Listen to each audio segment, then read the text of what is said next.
Hey everybody, Truck and Goat.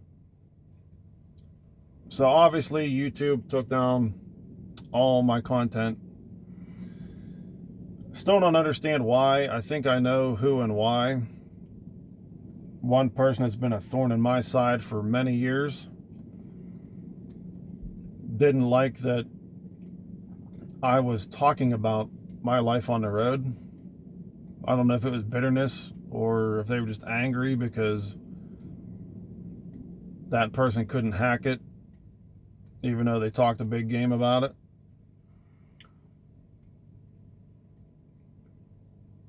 But I just noticed that a couple weeks ago when this gentleman posted a video about him doing weight loss. So I put up, a little bit of background on me to give him some encouragement. Well, today somebody made a comment. Well, one asked how I maneuvered with that much weight. And I put because I'm 6'6". Well, then another one came in and commented, that's an oversized permit right there. So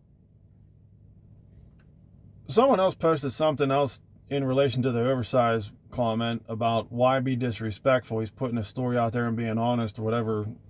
I can't directly quote it. But I just wanted to put this out there.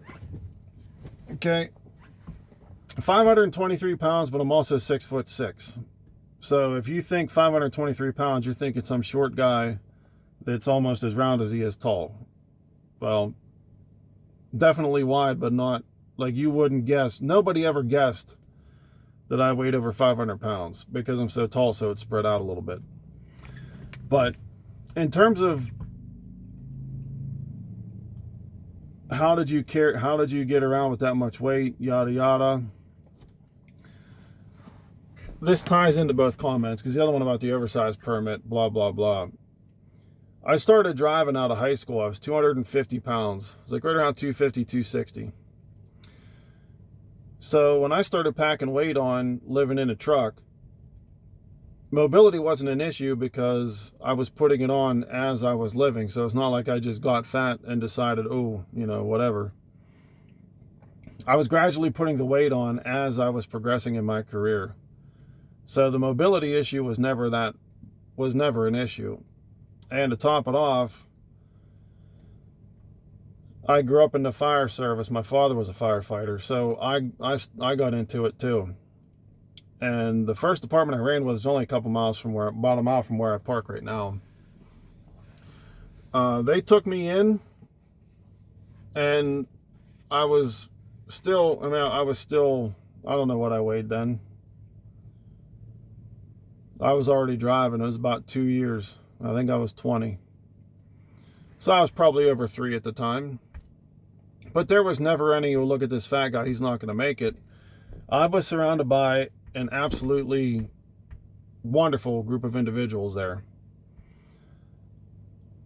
I was the tallest one there. I was also the fattest one, obviously. But the chief and the assistant, I think Chunk was deputy then, they pretty much sat me down when I joined and said, this is what you're going to have to do to adjust to do the job.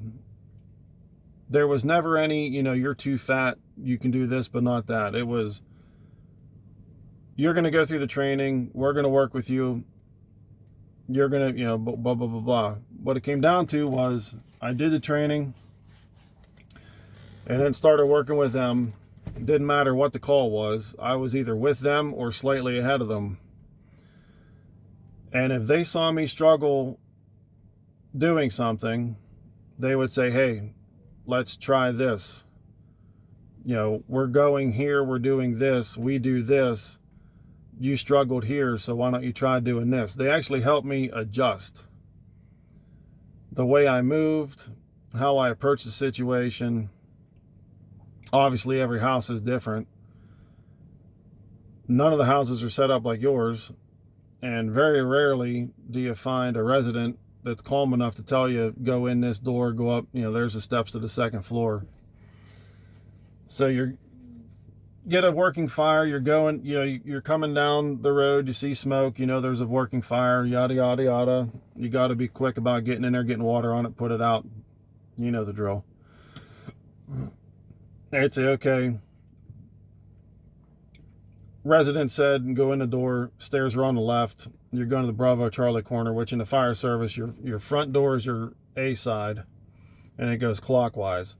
Left side is Bravo, rear is Charlie, right side is Delta. It's okay, we got to go up the stairwell. It's on the left-hand side. We're going to the Bravo Charlie corner. There's a bedroom, blah, blah, blah.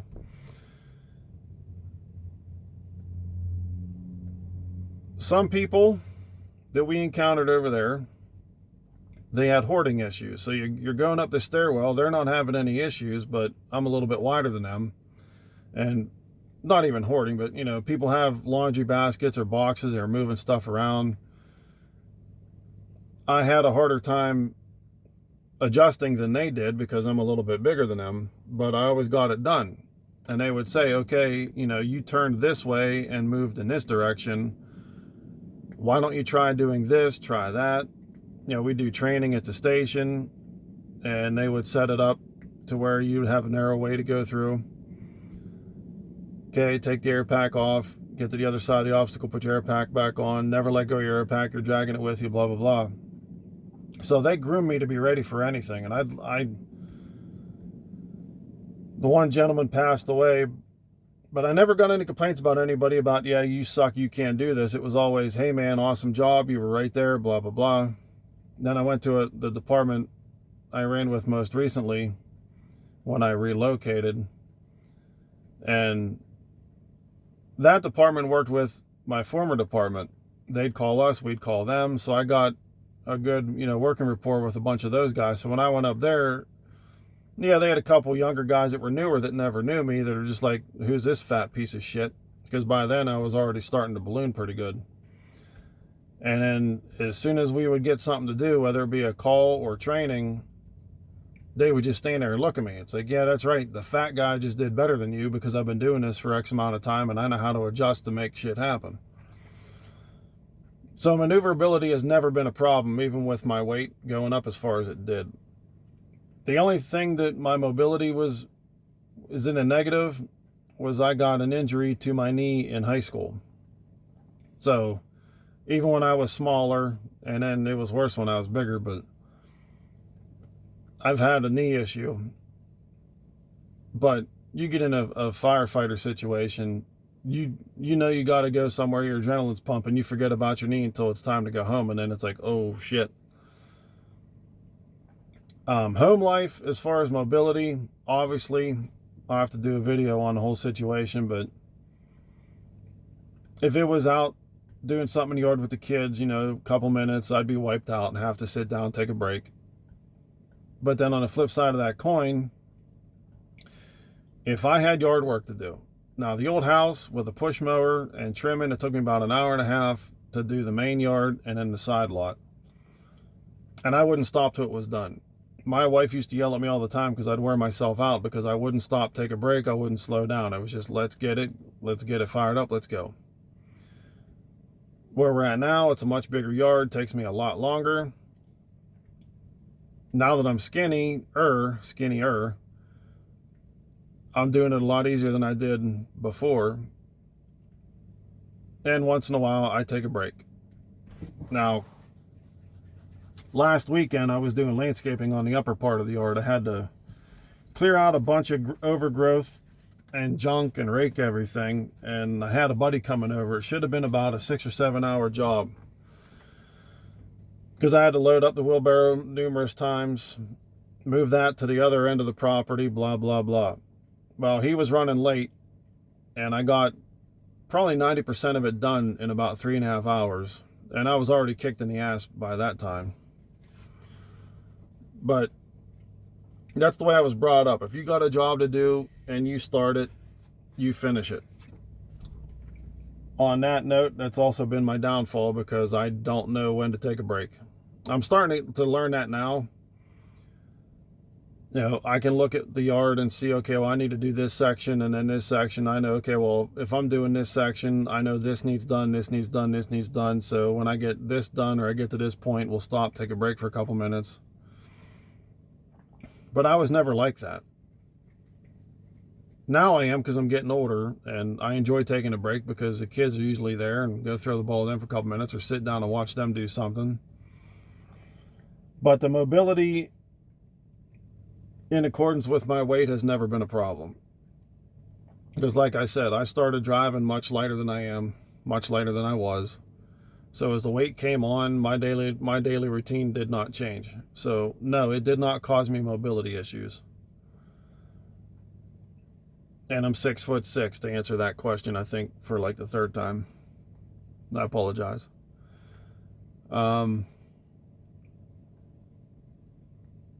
Yeah, since YouTube took all my content down, then naturally they were all on my old laptop, which died a couple years ago. So I gotta re-record everything. People seem to like the videos about the companies I worked for and what I did. So I'll redo all those. There's going to be one about my accident. That's going to be probably an hour, if not longer. That might have to be split up into a couple different segments there, because there was the accident, the aftermath. You know, people, this was 2010. The newspaper where this occurred, they had an online forum back in, and I printed out, I don't know how many pages of people, excuse me, on this internet forum wishing I was dead, blah, blah, blah. Pretty much, I was in the fracking industry. I hauled water. So we all had targets. And then as soon as I had my accident, there was, you know, people physically sent me messages wishing I was dead and wanting to know what truck I was in if I came back so they would know. So, little overview was I was coming off of a well pad, and I got on the main road. And coming up the main road, the guy in front of me started yelling that there was a car, and she tried to run him off the road.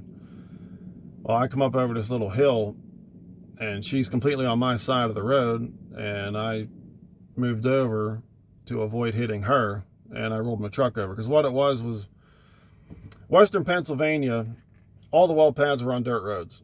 You know, single lane farm path kind of deal, back road. Well, when they were done with the frack, they would pave these roads. So if you had a road that was 14 feet wide, by the time they paved it and put a 2 or 3 foot gravel berm on either side, you're looking at 10, 11 feet. And this particular stretch, the old road, if I would get over to the fence line, there was enough room to get around me. Get over to the fence, come to a stop, car goes around, you go off again. Well, that happened to be my first trip. It was only a couple days after they paved it.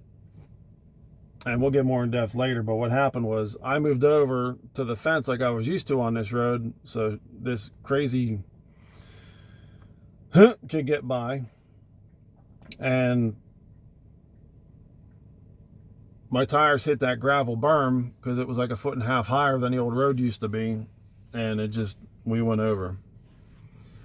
But that's a whole different video, and my family thinks I'm psychotic because as soon as I climbed out from the truck, I started taking pictures, and I got a bunch of them blown up into like 8.5 by 11 or whatever they are.